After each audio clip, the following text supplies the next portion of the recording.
July is Cord Blood Awareness Month, and with so much information available about the different cord blood banking options that will soon be offered to Canadians through private family banks and new public banks, Canadians should feel empowered to make the right choice for their families. We are very excited about the arrival of a public bank in Canada, just as in many countries around the world where public banks and family banks coexist.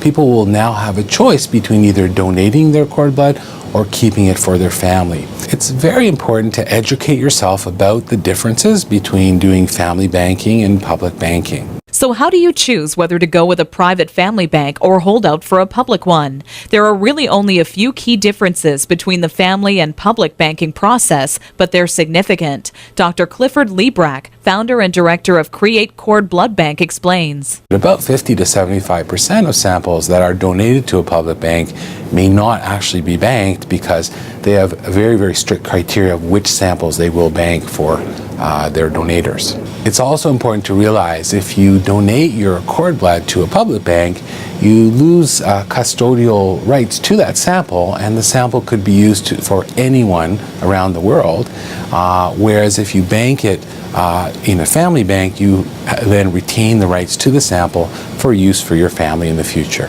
Just how important is cord blood banking in Canada? Stem cells have made significant advances in regenerative medicine and the potential treatment of various diseases. There's lots of new research on new diseases that have been able to be treated with cord blood. For example, diabetes and cerebral palsy are good examples of recent advances in this whole area.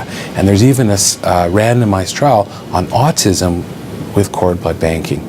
We have a very ethnically diverse population, and there are many mixed-race couples.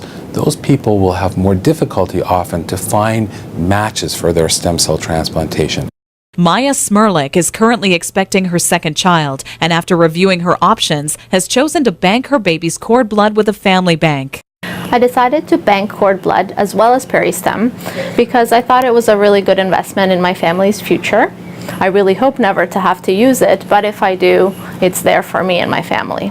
Our hope is now, with the availability of public banking and family banking at the same time, that there will be more awareness and more families will choose to bank their cord blood in the future.